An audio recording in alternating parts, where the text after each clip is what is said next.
Bonjour à tous, bienvenue sur Psychobrio. Donc aujourd'hui, nous allons passer à la deuxième partie de notre vidéo sur l'empathie.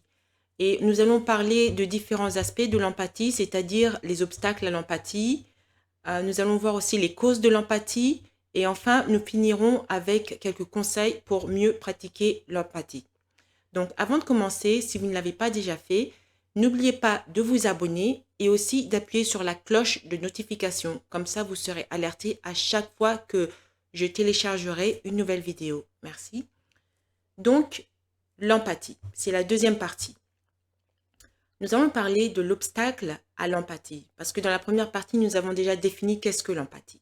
Donc, voyons ce qu'il en est des obstacles. On sait que certaines personnes manquent d'empathie et, par conséquent, ne sont pas capables de comprendre ce qu'une autre personne peut ressentir. Cela peut entraîner des comportements qui semblent indifférents ou parfois même blessants. Par exemple, les personnes ayant une faible empathie affective ont des taux plus élevés de cyber-intimidation, c'est-à-dire que les gens qui manquent d'empathie ont plus tendance à faire de la cyber-intimidation, c'est-à-dire des attaques sur Internet. Vous voyez ça, par exemple, dans les vidéos YouTube, les gens qui se bagarrent entre eux dans les commentaires. Le manque d'empathie est également l'une des caractéristiques déterminantes du trouble de la personnalité narcissique.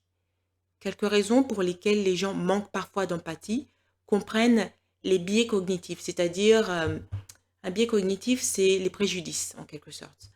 Donc, quelques raisons pour lesquelles les gens manquent d'empathie comprennent les préjudices, la déshumanisation et le blâme de la victime. Donc, commençons par les préjudices. Parfois, la façon dont les gens perçoivent le monde qui les entoure est influencée par des préjudices. C'est-à-dire que les gens attribuent souvent les échecs des autres ou leurs propres échecs à des caractéristiques particulières.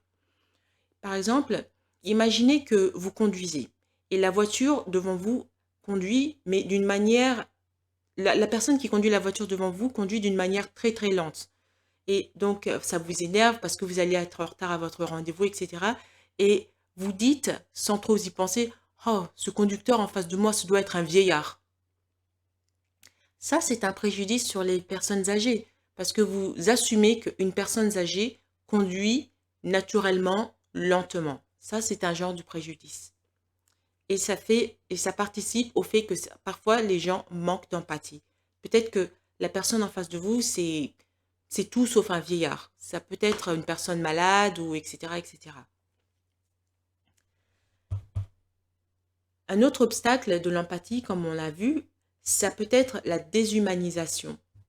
Par exemple, beaucoup sont également victimes du piège de penser que les gens qui sont différents d'eux ne ressentent pas et ne se comportent pas comme eux.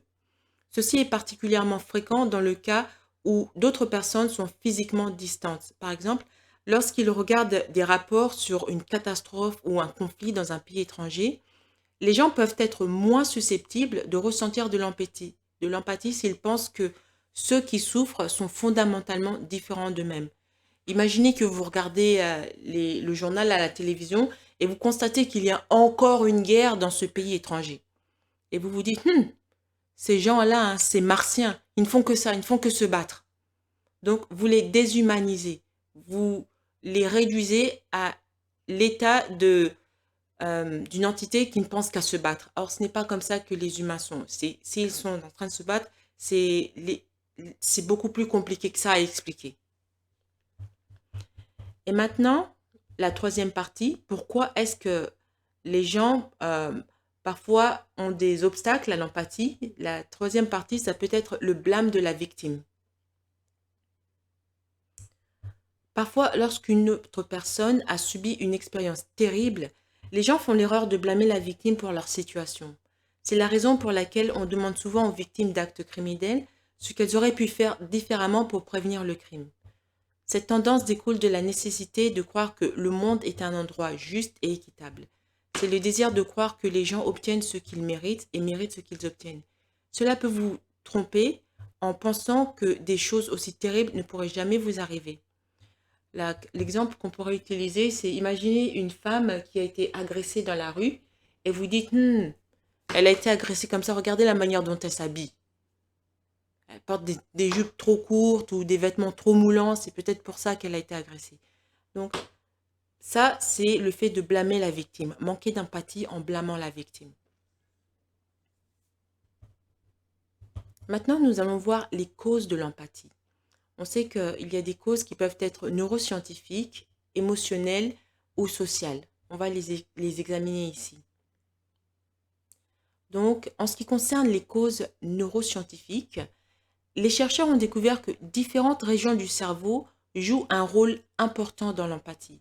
De plus, les recherches suggèrent qu'il y a des comportements neurobiologiques importants à l'expérience de l'empathie. L'activation de certains neurones dans le cerveau joue un rôle dans la capacité de refléter et d'imiter les réponses émotionnelles que les gens ressentiraient s'ils étaient dans des situations similaires. Donc, comment expliquer ça? Notre cerveau réagit à la situation et parfois nous pousse à ressentir de l'empathie. En gros, c'est ça. Maintenant, les causes émotionnelles pour lesquelles nous pouvons ressentir de l'empathie. Certaines des premières explorations sur le sujet de l'empathie étaient centrées sur la façon dont ressentir ce que les autres ressentent permet aux gens d'avoir une variété d'expériences émotionnelles. Cela peut impliquer le fait de ressentir de l'empathie pour des personnes réelles ou imaginaires. Faire preuve d'empathie pour des personnages fictifs, par exemple, permet aux gens d'avoir une gamme d'expériences émotionnelles qui pourraient autrement être impossibles. Peut-être que quand vous étiez plus jeune, vous aviez regardé cette série manga à la télévision qui s'appelait Princesse Sarah. Beaucoup de gens ont regardé et c'est une série qui pousse les gens à ressentir de l'empathie parce qu'ils suivent les difficultés et les tribulations de cette petite fille qui souffre bien malgré elle. Donc, c'est une série fictive, mais les gens ressentent de l'empathie, ressentent de la peine pour cette petite fille. Et ils souhaitent que sa situation s'améliore. Donc, c'est ça une des explications émotionnelles. Maintenant, pour finir, voyons les explications sociales pour l'empathie. Le sociologue Herbert Spencer a proposé que l'empathie remplissait une fonction adaptative et aidait à la survie de l'espèce. L'empathie conduit à un comportement d'aide, ce qui profite aux relations sociales. Les humains sont naturellement des créatures sociales. Les choses qui nous aident dans nos relations avec les autres nous profitent beaucoup. Donc, des choses comme l'altruisme aident à augmenter le sentiment d'empathie. Dans la vidéo précédente, j'avais parlé du film Le Parrain, où le personnage Marlon Brando, quand il aide les gens, ils disent « Rappelez-vous que je vous ai aidé. Un jour, moi aussi, j'aurai besoin de votre aide. » Donc, il va aider un épicier qui a des problèmes à payer ses factures et il dit à cet épicier « Rappelle-toi que je t'ai aidé. Donc, un jour, moi aussi, j'aurai besoin de ton aide. » Donc, dans son empathie, même si c'est un mafioso, dans son empathie, il aide les gens. Mais en échange, normalement, dans une relation humaine saine, quand quelqu'un vous aide, vous gardez ça dans votre cœur et quand cette personne aura besoin d'aide, vous aussi, vous agirez en conséquence. Vous allez aider cette autre personne. Voyons quelques conseils pour mieux pratiquer l'empathie.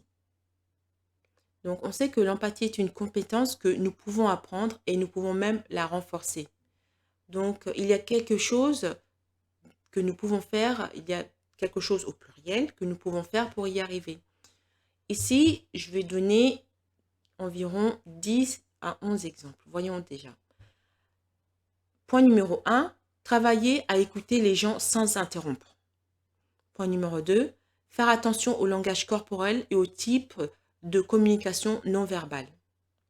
Point numéro 3, essayez de comprendre les gens même lorsque vous n'êtes pas d'accord avec eux. Point numéro 4, partager des questions et aussi poser des questions aux gens pour en savoir plus sur eux et sur leur vie. Point numéro 5, imaginez-vous à la place d'une autre personne. Numéro 6, renforcez vos liens avec les autres pour en savoir plus sur ce qu'ils ressentent.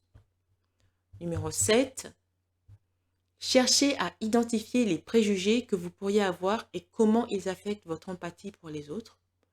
Numéro 8, Cherchez des façons dont vous êtes semblable aux autres plutôt que de vous concentrer sur les différences. Numéro 9. Soyez prête à être vulnérable en vous ouvrant sur ce que vous ressentez. Numéro 10. Engagez-vous dans la nouvelle façon d'expérimenter les choses en vous donnant un meilleur aperçu de ce que les autres dans cette situation peuvent ressentir. Et enfin, numéro 11. Impliquez-vous dans des organisations qui militent pour le changement social. En fait, dans des charités peut-être. Enfin, pour conclure, bien que l'empathie puisse faire défaut chez certains, la plupart des gens sont capables de faire preuve d'empathie envers les autres dans diverses situations. Cette capacité à voir les choses du point de vue d'une autre personne et à faire preuve d'empathie pour les émotions d'une autre personne joue un rôle important dans notre vie sociale. L'empathie nous permet de comprendre les autres et bien souvent nous oblige à agir pour soulager la souffrance d'une autre personne.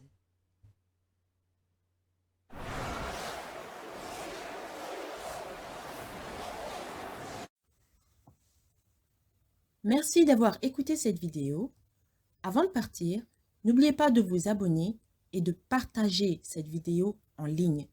Il y a sûrement quelqu'un que vous connaissez qui a besoin d'en savoir plus sur ce qu'il en est réellement des narcissiques et des problèmes de santé mentale. Si vous aussi, vous voulez me demander de développer un sujet sur les relations psychologiques qui vous intéressent, vous pouvez me contacter par le moyen de mon compte Buy Me a Coffee. Le lien est en bas. Merci et à bientôt.